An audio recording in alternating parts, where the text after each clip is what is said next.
너는 이방 나그네를 압제하지 말며 그들을 학대하지 말라. 너희도 애굽 땅에서 나그네였음이라. 너는 거짓된 풍설을 퍼뜨리지 말며 악인과 연합하여 위증하는 증인이 되지 말며 다수를 따라 악을 행하지 말며 송사의 다수를 따라 부당한 증언을 하지 말며 가난한 자의 송사라고 해서 편벽되이 두둔하지 말지니라. 아멘. 사순절 둘째 주일이면서 3일 운동 기념주일이기도 합니다. 너희도 나그네였습니다. 라는 제목을 붙였고요. 설교 작성으로서 본문 읽기. 사순절을 보내면서 우리 그리스도인들은 예수님의 십자가 희생을 어떻게 실천할 것인가에 초점을 맞추면서 본문을 읽었으면 좋겠다 이렇게 말씀하고 있고요. 역사적 문학적으로 본문 읽기. 본문은 기약법전에 속하는데 구약의 그 성결법전이나 신명기법전보다 기약법전이 먼저 기록된 것으로 그렇게 보고 있습니다. 기약법전이라는 용어는 언약서라고 하는 그 출애굽기 24장 7절 말씀에 기인해서 기약법전이라는 용어를 사용하고 있다고 말하고 있고요. 이 기약법전을 지킬 수 있는 것은 먼저 하나님께서 이스라엘 백성들을 애굽에서 구원해 주신 그런 어떤 선행 은총을 경험했기 때문에 감사한 마음을 가지고서 자발적으로 지킬 수 있는 것이다 라고 말하고 있습니다. 구약 성경에 나오는 그 법의 기능은 어떤 백성들을 통제하고 규제하기 위한 것이라기보다는 어떤 기독교 이상사회 구현을 위한 목적으로 구약성서에 법이 주어졌다라고 설명하고 있고요. 구약성서 법의 성격을 보면 이런 사회나 어떤 이 종교적인 그런 것을 구별하지 않고 전체적인 전체적인 하나님의 통치를 구현하기 위한 그런 성격을 가지고 있고요. 그 구약 성서의 법을 통해서 하나님의 성품이 그대로 드러나는 것을 볼 수가 있습니다. 신학적 명상적 본문 읽기 주석과 해석입니다. 22장 21절에 있는 이방 나그네 보호는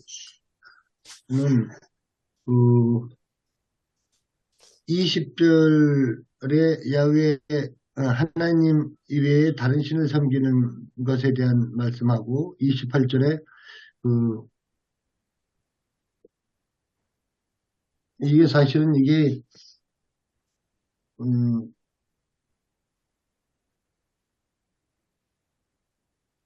재판관을 모독하지 말라는 그런 문구인데 28절의 말씀이 히브리 원어를 보면은 엘로힘이라고 그렇게 되어 있기 때문에 그 모독 대상이 하나님으로 그렇게 볼 수가 있는 것으로서 그래서 20절에 하나님 외에 다른 신을 섬기지 말라는 말씀하고 28절에 엘로힘 하나님을 모독하지 말라는 그 말씀 사이에 21절이 를 끼워넣어 가지고 이방 나그네를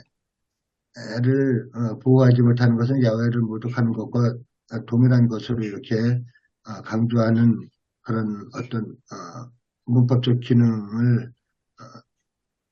넣어서 이렇게 기록을 했다고 보고 있습니다. 이 게르라고 하는 이 나그네라는 단어는 실질적으로 그 땅이 없는 사람들을 말하는 것으로서 이제 북이스라엘 난민들을 언급하고 있습니다. 현재도 사실은 난민들이 많이 있는데 우리나라에 옛날에 뭐 제주에 난민을 받아들이는 것에 대해서 뭐 좀 여러 가지 의견들이 있었는데요.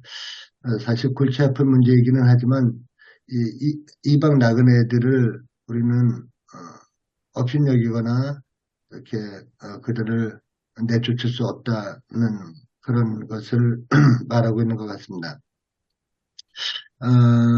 그런데 이제 이방 나그네를 보호해야 하는 문제는 단지 어떤 인도주의적인 차원이 아니라 존재론적이고 신학적인 문제라고 말하고 있고요.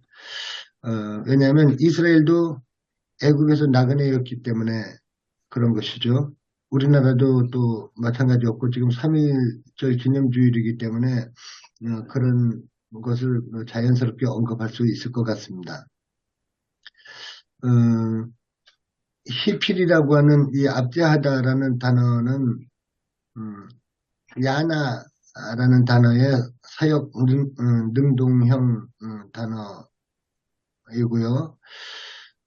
이 또 학대하다라고 하는 라하츠라고 하는 단어는 출애굽기 3장 9절에도 사용된 단어인데 이 바로가 이렇게 학대를 했었기 때문에 이방 나그네를 보호하지 않고 학대하는 것은 바로의 행위를 따르거나 바로의 행위를 그대로 흉내내는 바로와 다름없는 그러한 악한 행위다라는 것이죠. 그런데 이렇게 이방 나그네 또 가난한 자들을 우리가 보호하지 못하면 그들이 부르짖을 때에 그 부르짖음이 압제하는 자들에게는 하나님의 진노로 나타나게 된다라는 것을 우리가 기억해야 한다고 강조하고 있습니다. 그리고 약자를 학대하는 것은 하나님을 공격하는 것과 같은 그런 것이다라고 하면서 이제 시편 68편 5절 말씀을 예로 들고 있습니다. 그러므로 약자를 보호하고 약자들을 선대해야 하는 것은 우리 그리스도인들이 꼭 실천해야 하는 덕목이다라고 이렇게 말을 하고 있습니다. 두 번째로 23장 1절에서 3절에 언급되고 있는 거짓 증언에 대한 문제인데요. 이것은 10계명 중에 제 9계명에 대한 설명이고요. 2절과 3절에 나오는 이 송사라는 단어, 히브리어 리브라는 단어는 법정 재판에서의 싸움과 다툼을 말하고 있습니다. 그리고 1절에 위증하는 증인이라는 에드하마스라고 하는 이 단어는 어떤 폭력의 증인을 말하고 있습니다. 그래서 이 재판 자체가 어떤 힘에 의해서 어떤 폭력에 의해서 좌우지되면 안 되기 때문에 아마 그런 것을 말하는 것 같고요.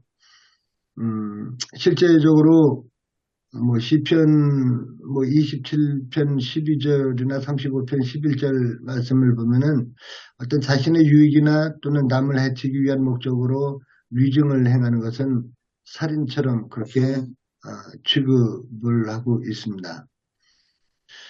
2절에 다수라고 하는 이 다수라는 말의 복수형은 힘센 사람들이라는 뜻을 가진 단어가 되는데 재판이라고 하는 것이 어떤 힘 있는 사람들에 의해서 이렇게 좌우지돼서는 안 된다라는 것을 강조하기 위해서 다수라는 말을 또 쓴 것으로 보고요.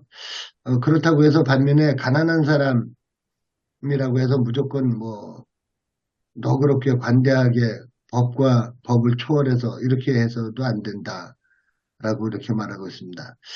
예수님께서도 거짓 증언에 대해서 두 번 말씀을 하셨는데요. 마태복음 15장 19절에 한 번 말씀하셨고 마태복음 19장 18절에 말씀을 하셨는데 이 마태복음 19장 18절에 말씀하시면서 레위기 19장 18절 그 이웃사랑에 대한 말씀을 덧붙이시기도 하셨습니다. 그런데 참 아이러니하게도 예수님은 나부처럼 이 거짓 증거에 의해서 사형을 당하셨다라고 하는 사실을 우리가 또 보게 됩니다.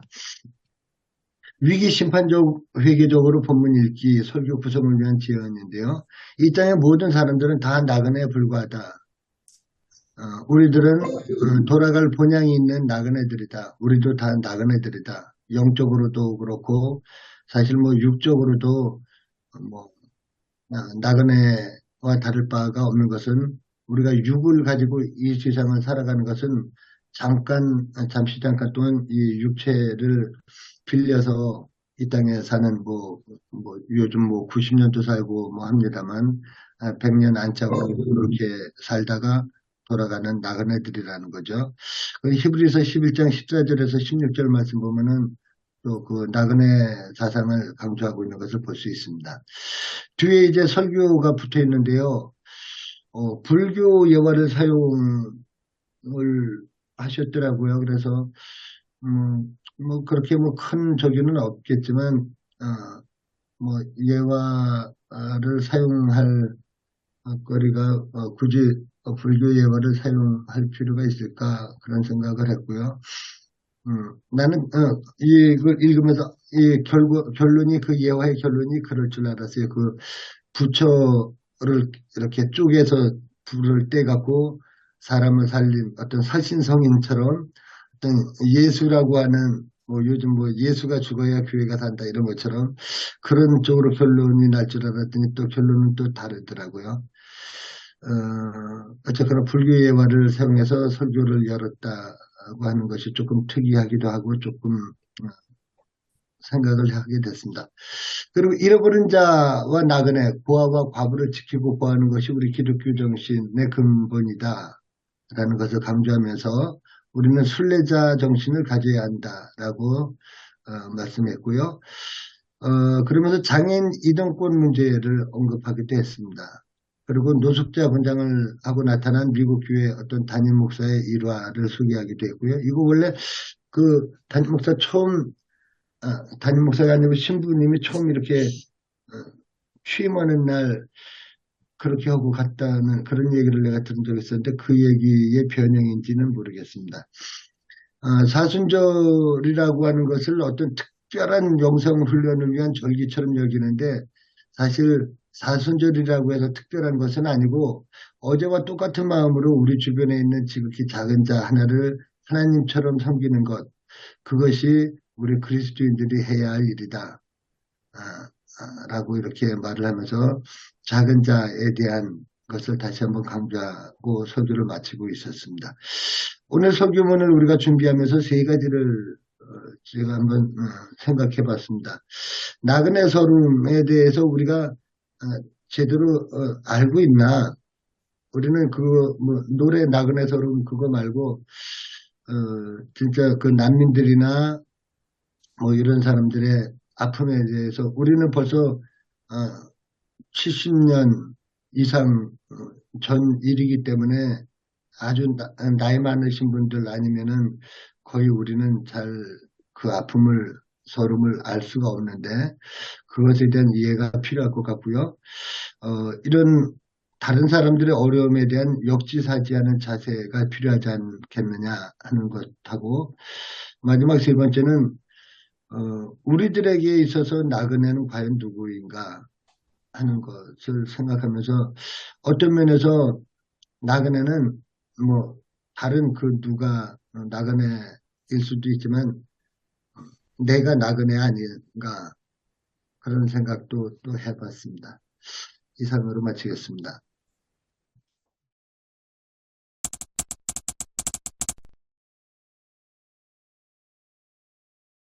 오늘 이 나그네에 대한 그 하나님의 법은 어떤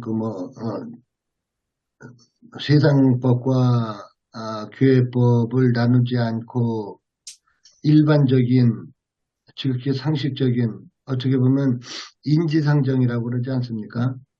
사람이라면 누구나 이렇게 측은지심하는 마음도 있고 딱하게 불쌍하게 여기는 마음도 있기 때문에 이걸 굳이 법이기 때문에 또 하나님께서 이걸 주실 때는 이런 법을 지켜야 한다라고는 어떤 강압적인 억압적인 그런 것이라기보다는 우리가 서로 어울려서 살아가야 하는 그런 입장에서 지극히 당연한 것이 아닌가 그런 생각을 해봤습니다. 그렇게 말씀하시면 이제 윤리적 차원에서 충분히 이제 이방 나그네 보호나 거짓 정언하지 말라는 금지에 대해서 이야기를 나눌 수 있지 않습니까? 근데 우리 기독교 신앙에 보면 오늘도 추석에도 그런 내용이 나오지 않습니까? 전제가 하나님의 구원과 해방의 은혜가 먼저 선행하였잖아요. 이 출애굽했던 이스라엘 백성들을 향해서 우리 오늘날 그리스도인들도 같은 원리가 되죠. 하나님의 죄인으로부터 죄와 죽음으로부터 구원해 주신 하나님의 은혜, 예수 그리스도의 십자가를 통해서 우리를 구원해 주신 그 은혜가 먼저 실행이 되고 거기에 대해서 그 은행에 감사한 응답으로서 그리스도인들의 실천과 삶, 이렇게 어떻게 보면 도식적으로 간단하게 이야기하면 이렇게 가능한데, 이제 우리는 이거 설교는 할 수 있지 않습니까? 성도들한테 설교를 할 수 있고 하는데, 이걸 이제 사회 속에서 이걸 어떻게 이야기를 할 수 있을까? 그런 고민이 좀 들죠. 이걸 삼일 정신에서 좀 찾을 수가 있다 보거든요. 저기 기독교인들은 다는 아니었지만 기독교인들은 그 애국, 애족이 신앙과 무관하지는 않았다는 거죠. 그러니까 나라 사랑, 민족 사랑, 이 사랑이 결코 기독교 신앙과 무관하지 않고 같은 것으로 봤다는 거죠. 그렇기 때문에 그 3.1 운동들이 이제 기독교인 거의 뭐 그 당시에 3.1 운동이 확산될 수 있었던 거는 그 당시 교회가 벌써 곳곳마다 교회가 있었고 또 천주교는 집강소라고 하는, 전도교는 집강소가 있었거든요. 아무튼 교회가 이제 교회가 적극 참여할 수 있었던 거는 교회가 또 뿌리를 내렸기 때문에 그렇다 보고, 그래서 그 당시에는 사회를 바꿀 수 있는 상황이 아니었지 않습니까? 그래서 일제 통치하에 들어 있었고 강력한 어떤 일제가 통치를 하고 있었기 때문에 그렇었지만, 그런 상황에서도 결국은 굴하지 않고 민족을 사랑하고 또 나라를 사랑하고 어떤 그런 것도 있었다는 거죠. 지금 우리가 뭐 나라를 사랑한다 이것도 이제 좀 희미해져 있지 않습니까? 또 물론 우리가 그런 상황이 아니기 때문에 좀 그럴 수도 있겠는데. 나그네, 우리는, 일본 제국주의의 침탈을 받기는 했지만, 나그네는 아니었잖아요. 내 땅에서 살고 있었기 때문에. 그래서 그런 면에서는 조금 그 경우가 다르지 않은가. 나그네는 아니었다 하더라도 종으로 살았지 않습니까? 그러니까 이제 이스라엘 백성들이 바로의 종이 됐잖아요. 원래는 종이 아니었는데 바로의 종이 되어서 노예 생활을 했었고, 또 실제로는 나그네는 아니었다고 하더라도 그 일제 시대의 포갑 때문에 많은 사람들이 해외로 다 많이 갔자. 특히 이제 그 이유교선이 조금 뭐 첨언해 주면 좋겠는데, 특히 이제 이 경상도라든 이 지역에서 많은 사람 만주로 많이 갔거든요. 만주로, 연해주로 굉장히 이주를 했어요. 아마 그렇지 않았더라면 뭐 그 고향을 떠나 갈 리가 없는데, 그리고 또 해외로 디아스포라라고 하지 않습니까? 수없이 많이 한민족이 흩어진 일이 있었기 때문에 뭐 이 땅에 살고 있는 사람들은 그렇지만, 그래서 실제 유대인 다음으로는 제일 많다 그러잖아요. 그 곳곳마다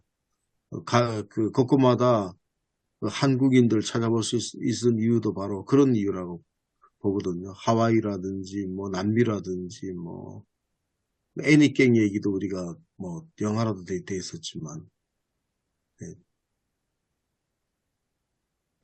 예, 뭐, 천 목사님 말씀대로 조금 내가 좀 보태서 말씀드리면,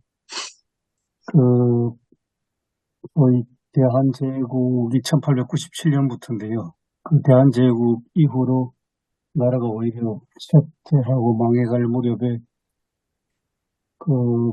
많은 사람들이 우리나라를 떠나서 유랑민처럼 되는 게 하와이로 이민 역사가 시작되고, 그 다음에 또 일본도 멕시코로 가고, 멕시코에 간 분들은 또 쿠바까지 가서 애니깽, 사업에 하면서 그러면서 이방 그 나라에서 미국도 포함되고 나그네로 지내면서 그 소위 조국의 독립을 위해서 헌금도 하고 뭐 엄청난 노력을 기울인다고. 그것은 우리는 나그네 아니었다는 것보다는 오히려 나그네가 본격적으로 시작됐다는 뜻이고 또 하나는 천 목사님 말씀해 주신 것처럼 1910년에 나라가 완전히 일본의 뭐 주권이 빼앗긴 이후로 의병운동을 하던 석주 이상용 선생 경상도 안동에서는 야 이제 이 나라는 우리나라가 아니구나 빼앗긴 나라구나 이 나라의 주권을 다시 찾기 위해서는 우리가 이 땅을 떠나서 만주로 가서 만주에서 국권 회복 운동을 해야 되겠구나 하고 떠나면서 굉장히 많은 사람들이 뒤따라 갔고요. 그 다음에 이 지역의 교회들, 경상도 지역의 그 적지 않은 교회들이 또 여기에 동참해가지고 독립 자금을 굉장히 많이 모아서 보내는 그런 역사적인 사실이 3.1 운동이란 게 딱 1919년 3.1 운동 이것만 봐서는 안 될 것 같습니다.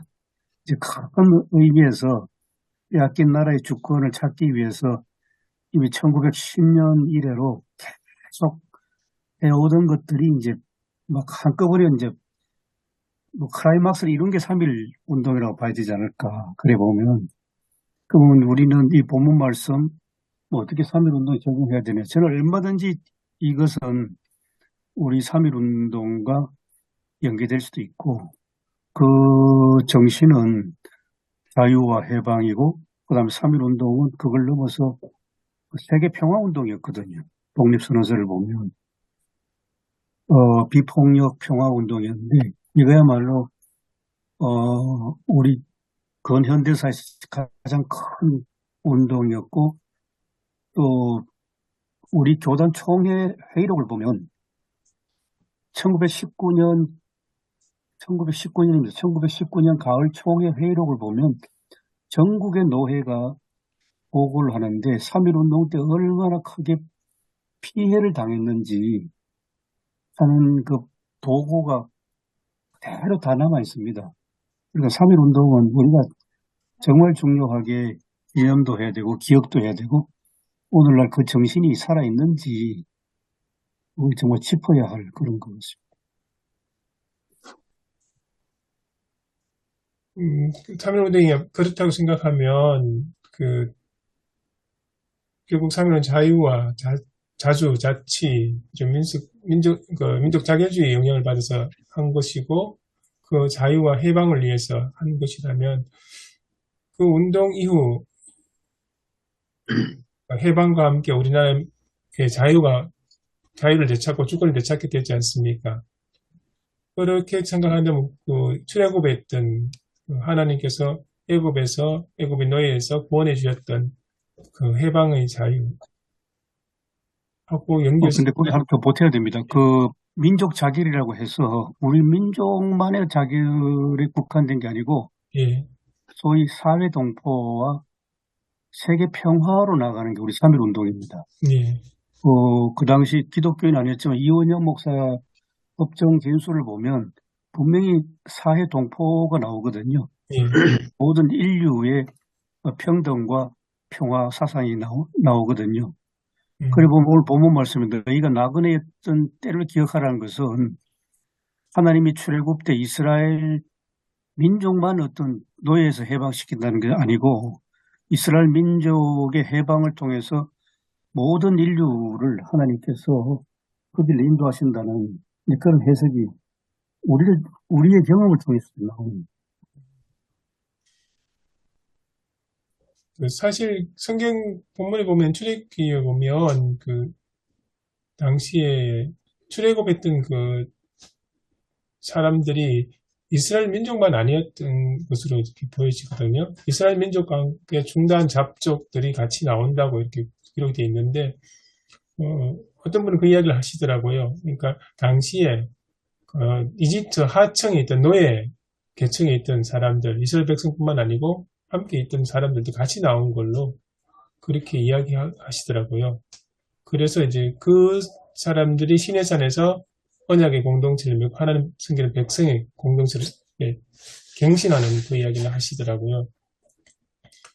그렇게 보면 우리 3.1 운동하고 연결시켜서 지금 우리의 모습, 하나님께서 자유를 주시고 새날을 주셔서 새 땅에서 새로운 시대에 살아갈 수 있게 해주신 것에 대해서 과거 일제식민지로부터 자유에 대한 감사의 응답으로서 오늘날 본문에 나왔던 이방 낙원에 대하는 것이 필요하지 않나 그렇게 해석을 해도 되지 않을까 싶습니다. 그렇다고 본다면 이제 오늘날 이방 낙원, 그러니까 외국인 우리나라에 와서 함께 더불어 살아가는 외국인에 대한 그 태도 설명할 수 있을 것 같습니다.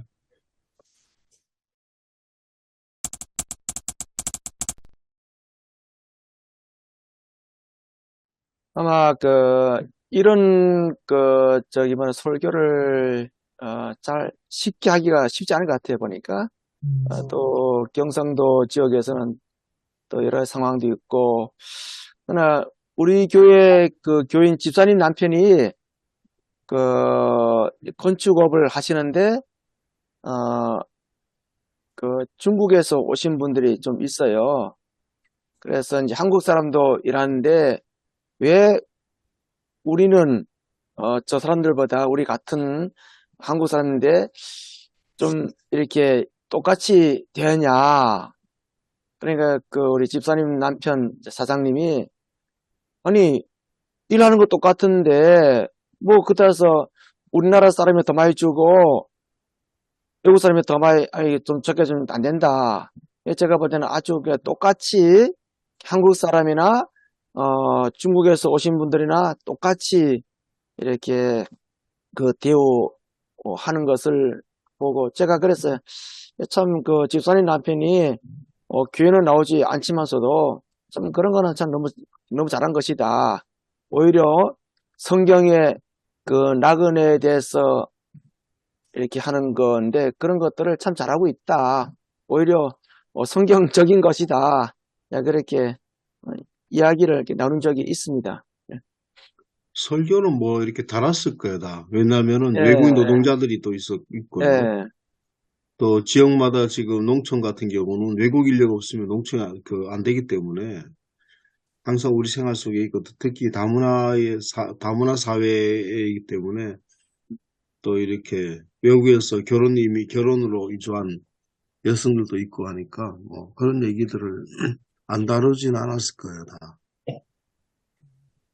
또 기농기촌한 분도 있지 않습니까? 뭐 국내 안에도 기농기촌을 하신 분도 계시고 기농기촌 하신 분들이 다 형편이 좋아서 기농기촌 하신 분도 계시지만 또 요즘 기농기촌은 그렇지 않거든요. 도시에 살기 어려워서 이제 기농기촌 하시는 분들 집에서 여기서 구하고 도시에 주택이 워낙 비싸니까 농촌에서 빈집 얻어가지고 사시고 이런 분들이 농촌에 있습니다.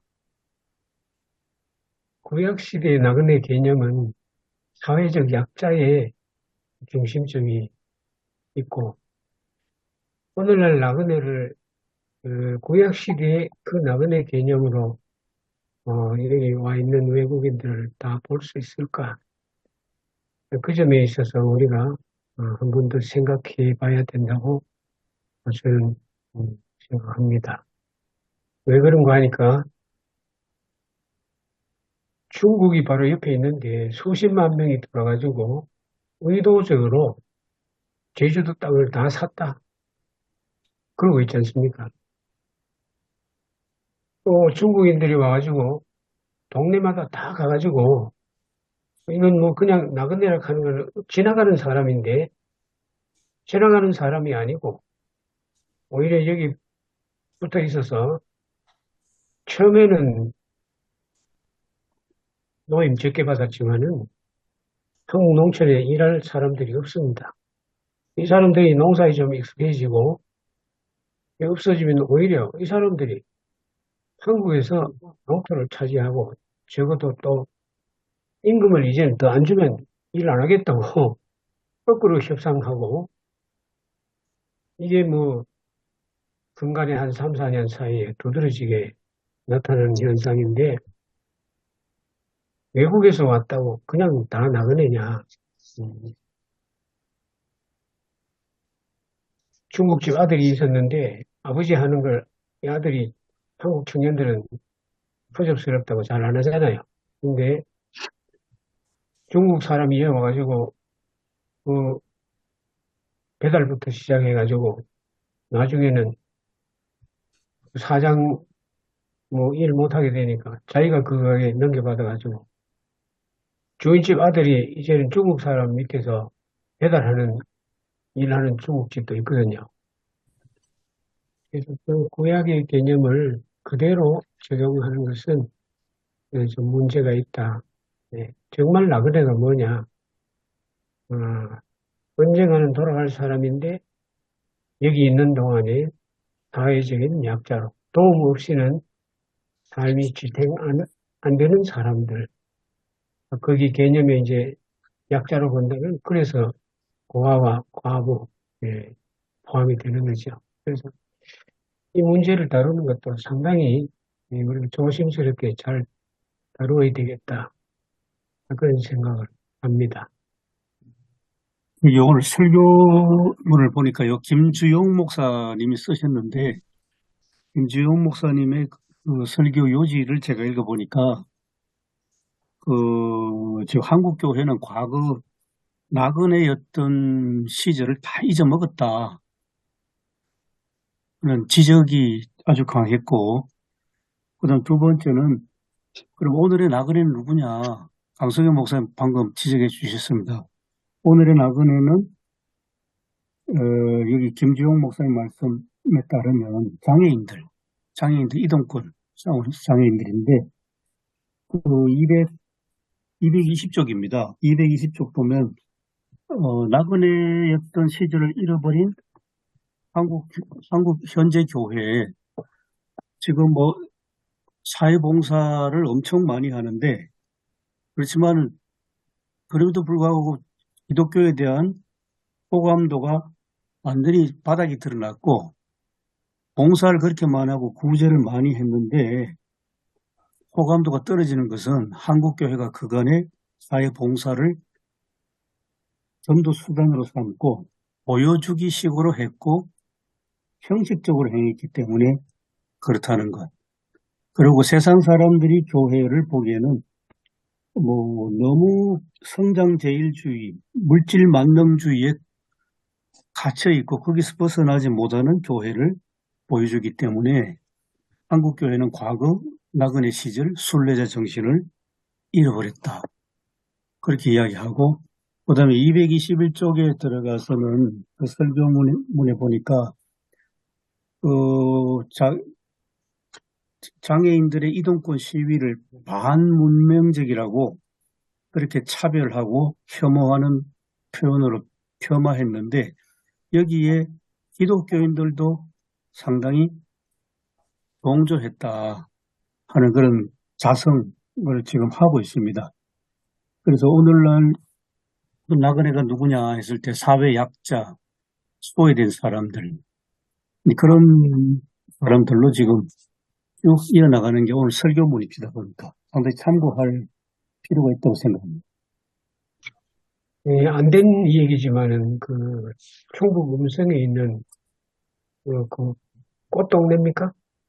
예.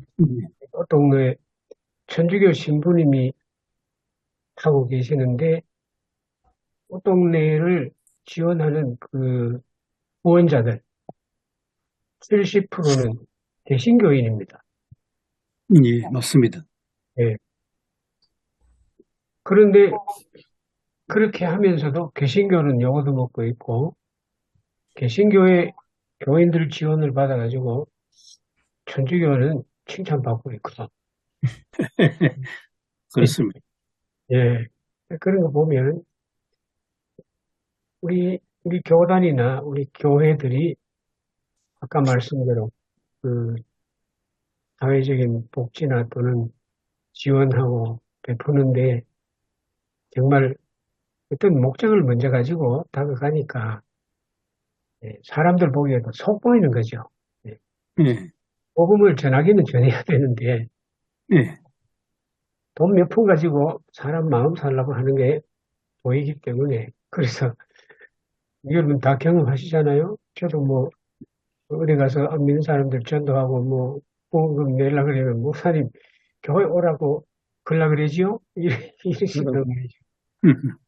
예, 그래서 참 우리가 그 나그네 약자를 대접해도 정말로 그 예수님 말씀처럼 오른손 하는 거 왼손 모르게 순수한 마음에서 사랑해서 하다가 보면 저절로 예수님 믿지 않겠나. 그것이 우선돼야 된다고 봅니다. 네, 네, 맞습니다. 이 말씀은 우리가 실존적인 어떤 존재론적인 접근으로 좀 해야 된다 보거든요. 내가 왕이 된 상태에서 약자를 도와주는 것이 아니고 똑같은 입장에서 똑같은 처지에서 결국은 함께 연대한다는 것이 그들의 어떤 그 심정을 헤아린다든지 공감한다든지 하는 것이 중요하지 않겠나 그렇게 봅니다. 그래서 우리가 지금 굉장히 부자가 됐기 때문에 부자로서 이렇게 뭐 시혜적인 어떤 그런 것으로 이렇게 도와주는 차원이 아니고 나 자신조차도 똑같은 입장이다. 같은 입장이었다. 같은 사람이었다. 이스라엘 백성들이 계속해서 종되었음을 잊지 말아라고 계속 말씀하잖아요. 나중에는 그들이 이제 정착하면서 부자가 되면서 잊어버리지 않습니까? 그때부터 타락하기 시작했지 않습니까? 이스라엘이. 그때 우리가 그 있는 순간 교회는 타락한다.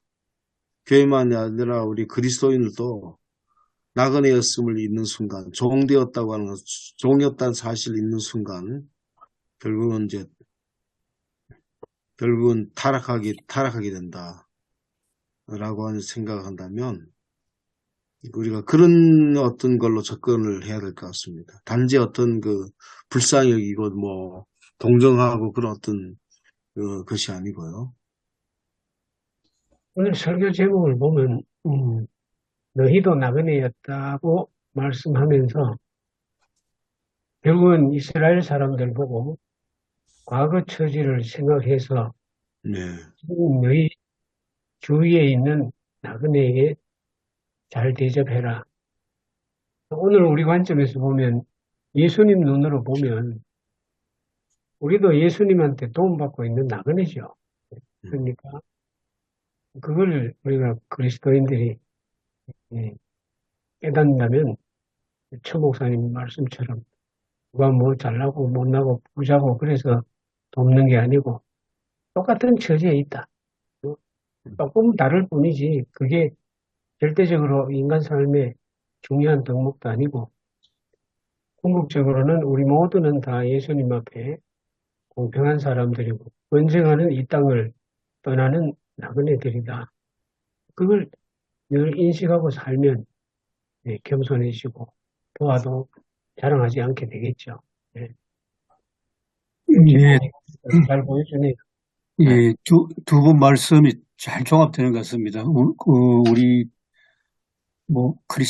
그리스도인의 실존과 존재가 결국은 나그네와 순례자, 과거에도 그렇고 지금도 나그네와 순례자여야 한다.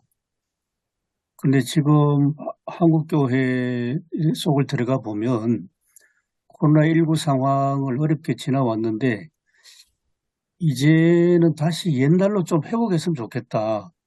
근데 그 옛날이라는 게 딴 게 아니고 교회가 잘 나가던 시절, 막 성장하던 시절, 물질적으로 풍부하던 시절로 회복되기를 굉장히 많이 원하는데 그거는 결코 아니고 다시 한번 새롭게 우리가 출애굽 상황으로 돌아가서 나그네와 순례자로 회복하려면 나그네와 순례자로 회복돼야 된다는 이제 그런 말씀으로 와닿습니다. 저도 좀 비슷한데 좀 다른 관점에서 여기 보면 압제하다, 학대하다 단어 나오지 않습니까? 그 부분에 대해서 이제 주석에는 바로의 행위, 그러니까 애굽에서의 그 있었던 그 모습에 대한 반영으로 설명을 하는데, 제가 그러니까 우리 현재 사회, 현재 우리 그리스도인의 문제만 아니라 그 앞에 이제 구약 성경의 상황을 생각해 보면 그런 것 같습니다. 하나님께서 이스라엘 백성을 출애굽시켰던 그 모습, 그러니까 하층민들, 노예였던 자들을 자유를 주고 그리고 그들을 하나님의 백성으로 삼으셨다는 것, 하나님께서 이루고자 하는 그 사회의 모습, 하나의 이상적인 사회의 모습을 제시를 하시지 않습니까? 그러면서 했던 게 그 율법에 보면 이제 애굽으로 돌아가지 말라는 이야기가 나오거든요. 그 애굽의 위계 질서 속에서 그 사람들에 대한 압제와 학대와 착취에 대해서 거기에 대해서 경고를 하신 것 같아요. 그래서 이제 좀 더 길게 보면 이제 이스라엘 공동체 내에서도 이런 문제에 대해서 굉장히 하나님께서 경고하신 것 같아요. 특히 이제 솔로몬 같은 경우, 그 솔로몬의 그 성전 건축뿐만 아니라 막대한 공사 정책들 그런 것으로 인해서 이스라엘 백성들이 그 왕권에 의해서 이렇게 압제받고 과중한 노동에 대해서 시달리는 것에 대해서 경고했던 모습들, 이스라엘 백성들이 하나님이 원했던 그 공동체의 모습이 그렇게 위계 질서 속에서 압제받고 그런 것이 아니었고 오히려 오늘 말씀처럼 더불어 함께하며 약자들, 작은 애들, 고아 과부들 돌보는 그런 사회의 모습을 원하셨는데 이제 조금 안정이 되고 경제적으로나 정치적으로 이렇게 성장하면서 항상 발생하는 문제가 이런 문제지 않습니까? 그게 아마 오늘 교수님 말씀하셨던 것처럼 교회 안에서도 그런 형식의 모습이 나타나지 않나 싶습니다.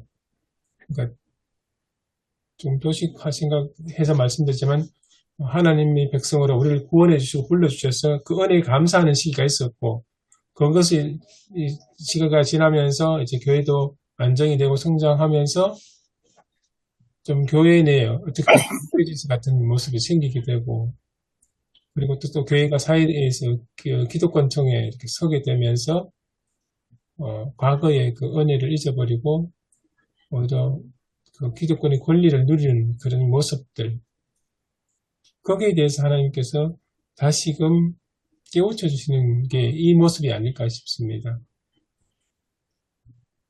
그래서 기독교인이 항상 바라고 지향해야 될 모습이 바로 오늘 이 말씀이 아닐까 그렇게 싶기도 하고요. 받은 은혜에 대해서 감사하며 응답하는 삶, 그 삶이 그러니까 결국은 세상 속에서 그리스도인으로서 하나님 은혜와 사랑을 받은 자로서 그 사랑을 실천할 수 있는 사람, 약자들과 동행하고 그들에게 그러니까 하나님이 우리를 사랑하는 것처럼 그들을 사랑하는 그런 모습들 좀 연결되는 것 같습니다.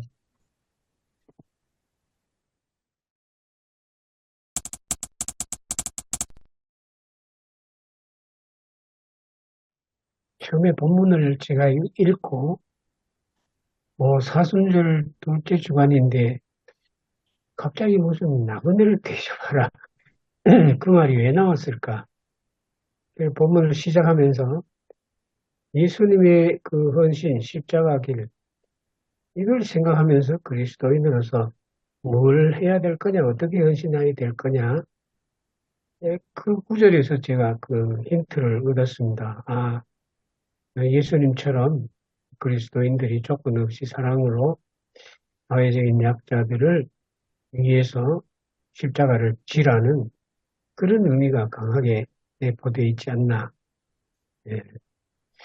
그리고 그게 물질적인 것뿐만 아니라 사실은 애굽에 돌아가지 말라든지 애굽에서 해방했다는 것은 단지 정치적인 그 문제나 그런 것이 아니고 하나님의 종이었던 사람이 사람의 종 되었다가 다시 하나님의 종으로 돌아온 거 아닙니까? 예, 그래서 그렇게 본다면 애굽으로 돌아가지 말라는 것도 단순히 양수적인 면이 아니고 영적인 면에서 하나님의 종으로 살고 사람의 종, 이 물질 세계의 종으로 살지 말아라 하는 그런 의도가 강하게 들어있다고 봅니다. 예, 거짓 증언이라는 이 말씀을 본문을 제가 이렇게 다시 읽어보니까 그 초점이 거짓 증언이라기보다는 다수를 따라가 좀 더 본문 전체 맥락이 아닌가 하는 생각이 들었습니다. 그 다수를 따라라는 말은 본문 주석에 있는 그대로 힘의 논리에 따라서 힘센 사람에게 복종하고 또 힘센 사람에게 뭐랄까요, 자진해서 아부하는 그러한 다수를 따라 악을 행하지 말고 다수를 따라 부당한 증언하지 말라. 거짓 증언 단어의 매기보다는 전체 맥락을 봐야 되지 않을까. 거짓 증언을 해서 득보는 사람이 누구겠나? 거짓 증언해서 해를 보는 사람은 누구겠나? 이걸 생각하면 결국은 거짓 증언하지 말라는 것도 약자를 배려한 말이 아니냐. 그렇게 본다면 앞에 나그네와 그런 면에서는 뜻이 서로 상통하죠. 그래서 거짓 증언에서 이웃이 부당하게 피해보는 것, 그것도 역시 이 약자에 대한 압제고 그 약자를 우리가 참 발 못 붙이도록 그렇게 하는 게 아니냐. 또 그렇게 이해되기도 합니다. 근데 좀 3절은 좀 특이한 것 같습니다. 지금 계속해서 저희들의 그 사회적 약자, 뭐, 보호 이런 쪽에서 이야기를 했는데 3절은 그렇다고 해서 가난한 자의 송사라고 해서 무조건 편벽대에 두둔하지 말지니라는 경고의 말씀이 있거든요. 같은 맥락 아니겠습니까? 2절, 3절 이쪽으로 치우치지 말고 저쪽으로 치우치지 말고 네. 하나님의 공의에 따라서. 그러니까 어떻게 보면 힘의 논리에 의해서 다수에 의해서 휘둘리지도 말고 그렇다고 해서 약자라고 해서 무조건 옹호해서 그러니까 공정함을 놓치지 말라 그런 하나님의 공정함을 놓치지 말라 그런 의미 같기도 하고요. 좀 신학적인 이야기까지 포함되겠습니다. 우리 과거에 그 우리나라의 한 70년, 80년 소위 사회적 약자가 대량으로 쏟아져서 소위 민중 그 총체가 민중인데 그 한때는 민중을 굉장히 절대선으로 봤을 때가 있지 않았습니까? 그 민중 신학자들 중심으로 그런 건 굉장히 조심해야 되겠지요. 저는 어제 그 영일교회 가서 오전 오후 설교했습니다. 다음 주일에도 영일교회 가서 오전 오후 설교하는데 정말로 오늘 그 3절에 있는 말씀대로 약자라고 해서 편벽대에 두둔하면 그 하나님의 공의에 벗어나는데 지금 우리 사회 현실이 그렇지 않습니까? 그래서 이런 걸 자기에게 이익이 된다 그러면 불법을 행하고도 그냥 눈 감고 넘어가잖아요. 또 세력이 세다고 그냥 빼법을 써도 정부조차 입 다물고 있잖아요. 그런 걸 보면서 오늘 이 시대야말로 이 3절 말씀이 우리나라에 꼭 필요하구나 그런 생각을 했습니다.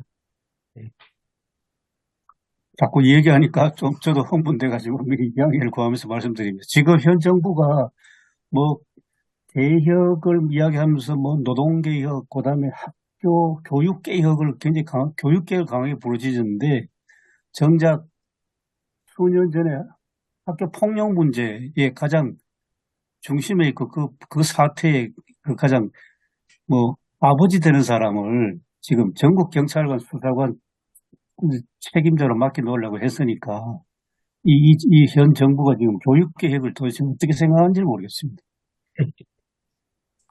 사실 그죠, 한국 교회가 어찌 보면 그죠, 다수의 여론몰이에 휘둘리고, 그래서 가짜 뉴스나 뭐 가짜 소식 거기에 휘둘리는 그런 상황들을 보면서 참 목회자들이 성경에 참 입각해가지고 세상을 바라보는 그런 인식이 참 필요하다 생각이 참 많이 듭니다. 예, 이건 뭐 보수나 진보나 이걸 이제 떠나서 정말 하나님은 어떻게 이 세상을 바라보는가. 아까도 이게 주석에 보니까 그 약자를 무시하는 것이 하나님을 무시하는 것이다.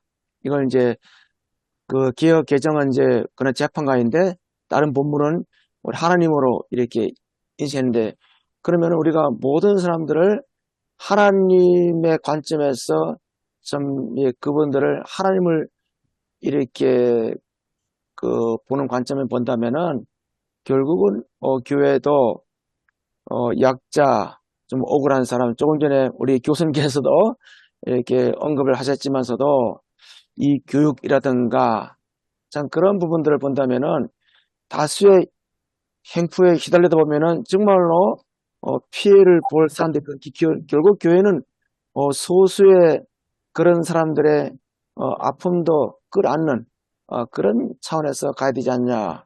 그래서 저는 어저께 이 본문을 보면서 좀 나그네 초점보다도 저는 개인적으로 우리가 함께 가야 될, 그래서 전 설교를 제목한다면 함께 가기. 우리가 교회 안에서도 그렇고 또 교회 밖에서도 그렇고 좀 함께 가는, 그래서 교회도 오래 믿다 보면은 굉장히 사람이 기득권화 되잖아요. 그죠? 우리가 교회 처음 온 사람, 또 내가 신앙생활을 좀 늦게 하는 사람도 우리가 같이 좀 나그네 관점에서 바라보면 함께 가는 그런 차원에서는 좀 내가 다수의 힘이 있다고 함부로 이렇게 그 내 생각을 이렇게 휘둘지 말자, 그렇게 접근하면 좋겠다, 저는 그런 생각을 갖고 봅니다.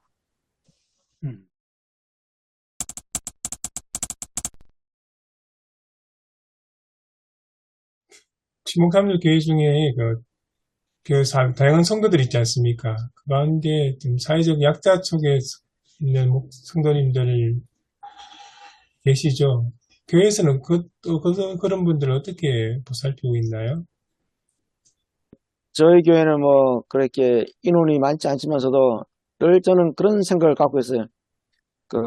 혹시 우리 교회에 어떤 사람이 방문하더라도 우리가 할 수 있는 최대한의, 예를 들어서 뭐 갑자기 요즘 뭐 거짓말 하는 사람도 있겠지만은 뭐 가끔 이렇게 방문하잖아요. 그죠? 그러면 일단은 우리가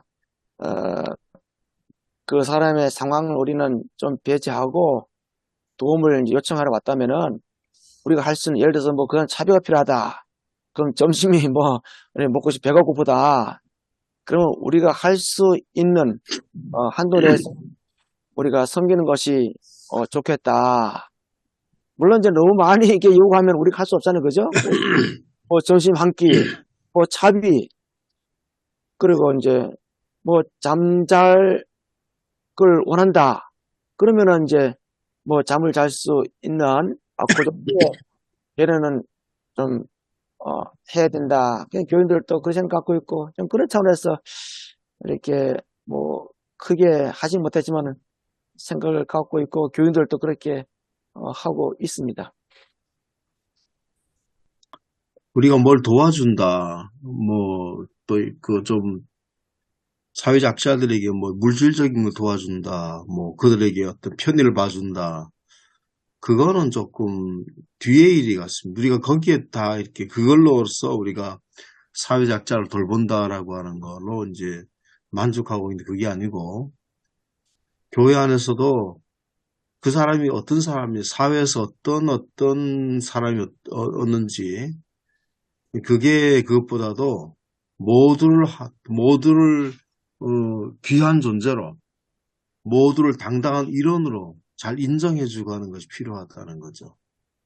그들을 배제하거나 그들을 무시하거나 차별화하지 않고 그들을 당당한 우리가 교회 하나님 나라의 어떤 공동체 일원으로 보는 거죠. 그게 먼저 중요하고 먼저 우선이라고 보거든요. 사회약자도 마찬가지. 사회약자에게 뭘 도와준다, 뭐 물질적으로 뭐를 도와줬다, 뭐 이런 게 그런 게 중요한 게 아니고 인정해 주는 것이 아니겠어요. 근데 그 사회약자들을 그들의 존재와 가치를 인정해주고 그들의 필요한 존재라고 해서 부각시키기 이게 먼저지. 우리 항상 보면 뭐를 도와준다고 하는 것은 도와준다든지 뭐 필요한 걸 도와준 그거는 이제 그런 마음이 있으면 그 이후에 이제 일어난 일들인 거죠. 네. 제가 말씀드린 것은, 단순하게 그 물질만 이게 아니라, 이제 그분들이 이제 영주 시내 큰 교회를 갔다 오는 거예요. 교회에서 문제 먹을 때, 코로나19 오지 말라. 예, 오히려 교회로부터 무시받고, 그러니까 이게 좀 이제 제가 말씀드린 것은 물질로 보상한다. 그보다도 이제 그분들이 인정받지 못하고, 이제 큰 교회는 우리는 코로나19 오지 말라고, 우리는 뭐 아예 그 사람들이 오면 뭐가 오신 남라면 무조건잖아요. 딱 이제 그 교회 문을 좀 닫듯이 아예 처음부터 문제 박대를 한다는 것이죠. 예, 저는 그런 차원에서 이제 누구나 올 수 있는 이게 좀 받아들일 수용성을 갖고 이제 말하는 것이지 어떤 물질 보상은 아니다. 아니 유 목사님 사례를 말한 것은 아니고요. 예, 일반적 교회가 우리가 각 교회들이나 각 교회 공동체들이 이제 먼저 이렇게 마을 사람이든지 뭐 누구든지 간에 우리가 늘 그렇게 쉽게 먼저 생각하잖아요. 어려운 형편에 있는 분들을 뭐 좀 도와줘야 돼. 이건 당연한 일이긴 한데 그보다도 이제 우리 교회가 누구든지 수용할 수 있는 어떤 교회, 네. 누구든지 들어와서도 정말 인정받고 누구든지 와서 존재로서 어떤 것들을 할 수 있는 그런 어떤 상황. 그 교회 안에서도 좀 힘세고 좀 강한 사람들, 오래 있는 사람들이 뭐 여러 가지 어떤 그게 아니고 처음 왔든 귀농귀촌했든 아니면 또 사회적으로도 좀 보잘것 없는 사람이든지 간에 그 가치를 인정해 주는 것이 필요하다. 뭐 그런 얘기예요. 그게 예. 좀 필요하더라고요. 목회적인 차원에서 정말 교회 안에서도 보이지 않는 것들이 있거든요, 많이. 예. 작은 교회들은 그런 차이가 없는데 어느 정도의 이제 큰 교회들은 뭐 차이가 많이 나니까 끼리끼리 나중에는 좀 모이잖아요. 끼리끼리 만나고 뭐 이런 것들이 있고 좀 그렇습니다. 그래, 조금 전에 유 목사님 잠자는 문제, 교회에 와서 잠자자 그럴 때 어떻게 해야 되느냐. 우리 장수교회는 IC가 가깝고 교통이 좋고 교회가 IC 딱 나오면 제일 먼저 만나는 교회가 장수교회인데 참 차비 얻는 게 아니고 차비 빌리러 많이 옵니다. 대받은 일은 한 번도 없고요. 그리고 자고 가는 사람도 굉장히 많습니다. 굉장히 많고 어떤 데는 막 그냥 겨울에 겨울 새벽 기도실에 난로가 있잖아요. 와가지고 막 난로 켜놓고 거기서 자는 거예요. 그리고 맨발로 와가지고 갈 때는 뭐 그냥 보이길 맨발이에요. 그래 뭐 그냥 운동화도 내고 주고 그래 보냈는데 향수 파출소에서 내한테 왔어요. 목사님, 당해주는 건 좋은데 가는 동안에 여기서 그 사람들이 객사한다거나 불을 낸다거나 어려운 일을 당하면 교회에서 그 사람들 다 치료해줘야 되고 물려줘야 되고 법으로 그렇대요. 아이고, 그래가지고 세상. 노숙인이라든지 누구든지 와서 잘라 그래거든. 파출소 데려오세요. 저도 배웠습니다. 참고하시면 좋겠습니다. 예, 그렇겠습니다. 그 비슷한 이야기도 저도 들었습니다. 그 교회 주차장 개방 문제, 이웃 주민들과 함께 더불어 하면 참 좋다고 얘기하는데, 그, 간혹 가다가 그 차에 약간 기스나 이렇게 흠집이 생기면, 이 교회 주차장에서 일어난 일이 아니더라도 그 사람이 교회에다가 제기를 할 수 있대요. 이거 수리비를 요청을 할 수 있대요. 법적으로 그게 가능하대요. 그 주차장에서 발견됐었기 때문에. 그래서 이제 그것 때문에 교회가 이제 그런 문제에 안 얽히기 위해서 아예 그냥 주차장 개방을 안 하는 교회도 있다고 좀 듣긴 들었거든요. 근데 거기다가 명시해 놓으면 안 되겠습니까? 뭐, 왜냐면 이제 여기 지금 거기 대형마트 안에 있잖아요. 대형마트 예, 안에. 대형마트 주차장에 밖에 명시해 놓거든. 주차장에 생긴 여러 가지 일들은 우리가 당 회사에서 책임지지 않습니다. 이렇게 여기 영주에도 보니까 홈플러스에다가 붙여놨더라고요. 주차장에 예, 그런 문제 생기잖아요. 예, 예.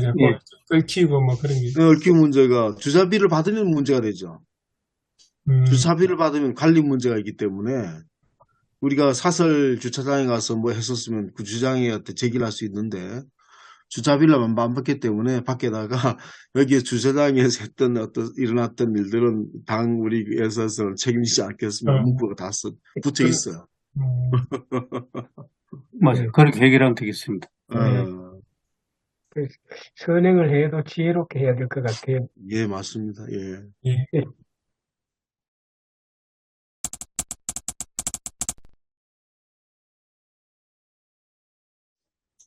저는 아까 조금 전에 언급한 대로 말씀의 주제를 함께 살아가기, 물론 이제 나그네 본주를 다 생각하고 이렇게 제목을 이렇게 정했어요. 좀 아까도 우리 강 목사님 언급하신 대로 모든 사람은 이렇게 혼자 살 수 없잖아요, 그죠? 함께 살아가야 되고 또 도움을 주고 도움을 받고 또 우리 역시 예수님으로부터 도움을 받아 살아가는 그런 이 땅에서 나그네고 또 우리 교회 역시 기독교인 역시 세상을 향한 그 약자들에서 이렇게 좀 배려해주고 또 받아주고 그런 차원에서 하나님의 국률을 실천하고 힘있는 소리에 휘둘리지 아니하고 교회가 정말 성경에 근거해가지고 하나님의 관점, 하나님의 사랑을 이렇게 잘 하면은 어떨까? 어쨌든 설교 아웃라인 그렇게 정했습니다. 저는 아예 뭐 나그네로 살아라 그렇게 좀 생각을 지금 생각하고 있는데 나그네를 대접하고 그런 게 아니고 우리가 나그네로 살아라, 나그네처럼 살아라, 나그네라고 생각하고 살아라 뭐 이렇게 좀 이게 지금 생각하고 있거든요. 마을에 산다고 마을 사람이 아니거든요. 저기 기농기촌한 사람들 중에는 마을에 살면서도 마을 사람이 아닌 사람들이 있거든요. 근데 마을 사람처럼 아예 생각하고 마을 사는 사람들은 사람들하고 잘 어울리고 그러던데 목사도 마찬가지. 아예 그 마을 사람으로 살고 또 그 교회 사람으로 사는 게 중요하다. 또 목사는 목사가 그 교회에 왔음에도 불구하고 하나의 어떤 자기가 사역으로만 생각하고 내가 교인들하고 다르다. 나는 이 마을 사람들하고 다른 사람이라고 생각하고 살아가는 사람도 적지 않다는 거죠. 아예 우리가 마을 사람으로서 그 교회 사람으로 우리가 생각하고 살아가는 것과 그다음 마을 안에 살아가는 것, 그 교회 안에 있는 사람으로 살아가는 건 다르다는 거죠. 그렇게 한번 생각을 지금 전체적으로 잡고 있습니다. 네, 저는 오늘 들으면서 그 진실된 나그네로 살아가자라고 제목을 정할까 하거든요. 그러면서 그 나그네라는 신분, 그 나그네라는 신분에 걸맞는 그런 삶을 살아야겠다. 그러면서 그 나그네의 삶은 그 거짓된 삶이 아닌 정말 진실된 삶인데 그 진실된 삶은 그 주님께서 만들어 놓으신 그 공의로운 삶. 그래서 오늘 본문을 통해 가지고 이거 진실된 나그네 그 신분에 맞는 삶, 그리고 본문을 통해서 어떻게 살아가야 되는지 이걸 좀 구성해서 좀 설교할까 합니다. 이사 목사님, 선교사님들은 어때요? 선교사님들 만나본 선교사님들은 선교 그러면 그냥 똑같은 걸로 해서 우리가 현지 사람으로, 현지 사람처럼 그렇다고 똑같을 수는 없지만 살아가는 어떤 의식으로 살아가는 선교사님과 내가 당신들에게 뭔가 도움을 주러 왔다. 완전히 다릅니다. 저도 제일 다르죠? 처음에 성교 갈 때는 예, 그 땅에서 죽으리라라고 갔거든요. 그리고 예, 이들하고 똑같이 살아가겠다. 근데 가서 예, 보니까 아니더라고요. 나그네더라고요. 예, 절대 똑같이 될 수는 없습니다. 그러니까 내가 이들하고 똑같이 갔는데 똑같을 수는 없고, 예, 근데 그들을 사랑하는 그런 마음이 있어야죠. 내가 예. 당신들하고 다릅니다. 하지만 당신들과 함께 하기 위해서 이 땅에 왔습니다. 그러니까 제일 처음에 저는 똑같이 하려고 했는데 절대 똑같이는 안 되더라고요. 그런데 그거 인정하고 다르지만 당신들과 함께 하겠습니다.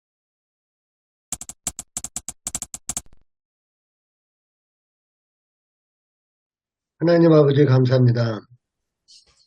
이제 3.1절 기념주일을 우리가 또 맞이하고 사순절 두 번째 주일을 우리가 맞이하면서 하나님께서 우리를 주위에서 구원해 주신 선제적인 그 은총에 우리가 감사하며 우리는 무조건 우리가 나그네라는 것을 기억하고 그리고 나그네와 같은 우리의 이웃들을 또한 선대하며 그들을 사랑하고 그들의 영혼을 정말 귀하게 보는 우리의 마음을 주께서 허락하여 주옵소서.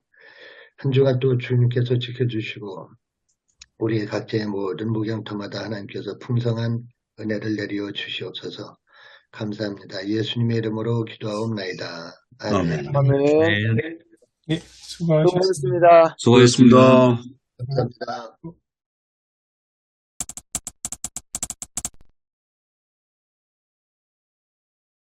네, 저는 그 찬송가 그 313장 내 임금 예수 내 주여라는 제목을 했는데요. 왜 그렇게 했냐면 예수를 믿는다라는 말이 뭐 주로 시인한다 말도 그 말씀도 나왔지만 그 주님으로 나의 주님으로 받아들인다라는 그게 이제 믿음이잖아요. 그래서 정말 예수님을 임금으로 주님으로 받아들인다면 그 예수님 말씀대로 살아야 된다. 예수님이 가신 길로 가야 된다. 이런 취지로 말씀을 나눴는데 그래서 예, 약간 좀 교인들한테 좀 이렇게 뭐랄까 부담을 주는 설교가 되지 않았나 그런 생각이 들었습니다. 네, 저는 그 입과 몸으로 시인하는 믿음, 보통 일반적으로 교회에서는 우리가 입으로 시인하는 것으로 이제 끝나고 또 그렇게 설교를 목사님 많이 하는데 저는 좀 입과 몸 같이 가는 차원에서 설교를 했는데요. 먼저는 이제 입으로 시인하는 것은 어떤 상황 속에서도 예수님을 나의 구주로 고백하는 것이 좀 이렇게 흐려지지 않도록 그렇게 가면서 내가 하나님의 자녀임을 고백하면은 삶 속에서 우리 주님께서 보여주셨던 삶을 살아가자. 우리 기독교인들이 밖에서 저 사람은 참 교회 다니고 말 잘해. 이런 소리를 들으면은 굉장히 좀 예수님 마음 얼마나 아프겠느냐. 그래서 우리는 말 잘하는 사람보다 말을 한 것을 지키는 사람, 그럼으로써 이것이 삶의 고백으로 나오는 그런 삶을 살자 이렇게 말씀을 전했습니다. 저는 그 구원의 말씀은 내 바로 곁에 있다. 이제 이거는 공동번역 성경에 나온 그 구절을 따가지고 와서 제목을 정했습니다. 그래서 이제 우리가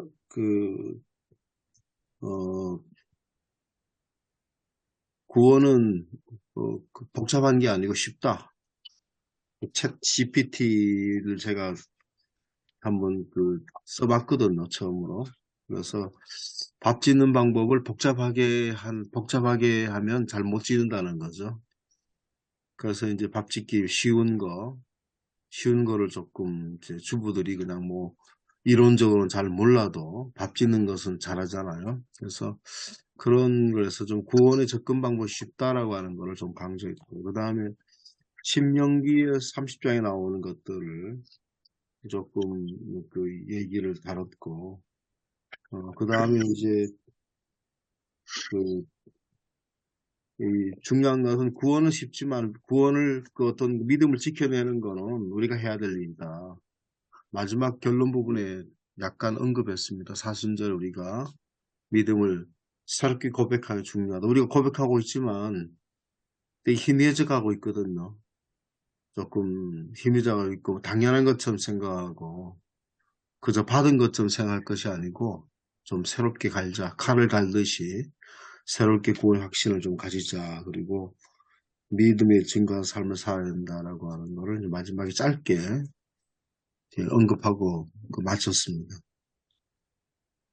그래서 조금 설계 패턴을 좀 바꿨죠. 제가 늘 했었던 패턴도 썼지만 좀 다양하게 조금 할 필요가 있다 싶어서 좀 이렇게 제목 위주로 그렇게 설교 좀 패턴을 좀 바꿔서 좀 했습니다.